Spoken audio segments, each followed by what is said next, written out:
Harry, dont la responsabilité était les planches, les barres, les colonnes, les bases et les ustensiles, dans le chapitre 3-4 du livre de Deutéronome, nous pouvons nous demander ce que cela représente. Il me semble que c'est lié d'une manière plus directe aux saints eux-mêmes. Les planches en elles-mêmes parlent des croyants. Lorsque bien sûr elles sont unies, reliées par les barres, il s'agit de la vie collective, mais à travers le désert, elles ne sont pas portées liées ensemble de la sorte, elles le sont de manière individuelle.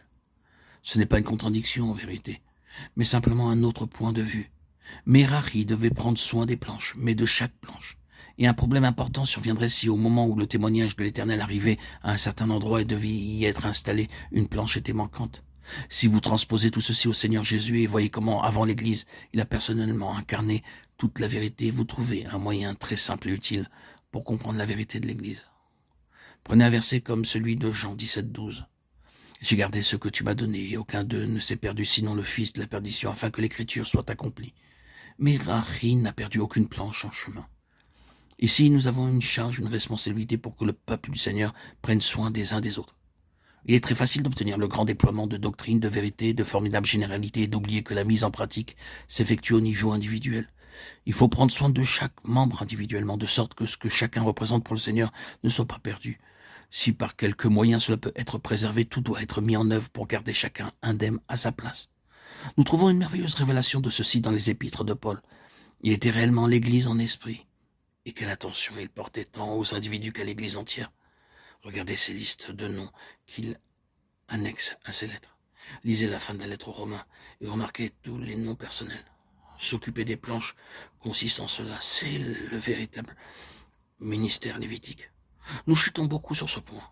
Que le Seigneur nous corrige par sa parole. Il s'agit non seulement de prendre soin des croyants eux-mêmes, mais remarquez-le, de prendre soin de ces ministères qui sont représentés par les vases, les instruments. Nous considérons que c'est ce qui est suggéré dans tout ce matériel utilisé pour la construction du tabernacle, sa mise en place, les pieux et tout autre outil similaire qui serait requis. Ils sont vraiment nécessaires. Parfois, dans la maison de Dieu, même un marteau est utile. Les ministères, quand bien même ils seraient de moindres ministères, sont indispensables pour porter l'ensemble. Il faut en prendre soin.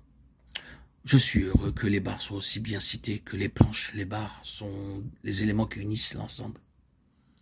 Et si vous les gardez constamment à l'esprit, vous ne vous déplacerez pas en clan et vous n'aurez pas des préférences personnelles ni de personnes partant de leur côté parce qu'elles s'entendent bien. Nous devons nous rappeler que dans le corps de Christ, il n'y a rien de semblable au clan, rien qui relève juste d'une préférence humaine, mais que tous les membres sont assemblés dans une unité. C'est une responsabilité. Combien de dommages ont été causés en raison des préférences, des affinités humaines qui prennent place parmi le peuple de Dieu. Il doit y avoir une attention individuelle, il doit y avoir un soin apporté aux barres, toutes maintenues ensemble. Voilà ce que l'apôtre veut dire quand il écrit « vous efforçant de conserver l'unité de l'esprit » Éphésiens 4:3. Nous ne maintiendrons jamais l'unité du Saint-Esprit en prenant parti pour une personne contre une autre. Nous pouvons penser que nous prenons soin de telle personne. Oh, mais qu'en est-il de l'autre? Les barres seront correctives, elles maintiendront l'équilibre et tiendront compte de chaque membre. Ensuite viennent les colonnes. Ici, nous avons la responsabilité de chacun pour une charge qui est impartie à tous. Et nous devons nous aider mutuellement dans cette responsabilité devant Dieu, car chacun est appelé à assumer une responsabilité, une charge de Dieu. C'est porter réciproquement les fardeaux. Ici, nous avons les colonnes qui soutiennent selon leur mesure le poids du témoignage. Il s'agit d'une figure de ces choses dont il est parlé dans les lettres aux Éphésiens et aux Colossiens et qui sont mentionnées par des mots tels que liés ensemble par chaque jointure, Éphésiens 4:16, et chaque part travaillant selon la mesure prévue. Il doit y avoir une entraide dans cette responsabilité, chacun portant sa propre charge devant le Seigneur. Et cependant tous ensemble. Ainsi, Merari doit prendre soin de toutes ces choses qui sont si importantes dans la maison de Dieu.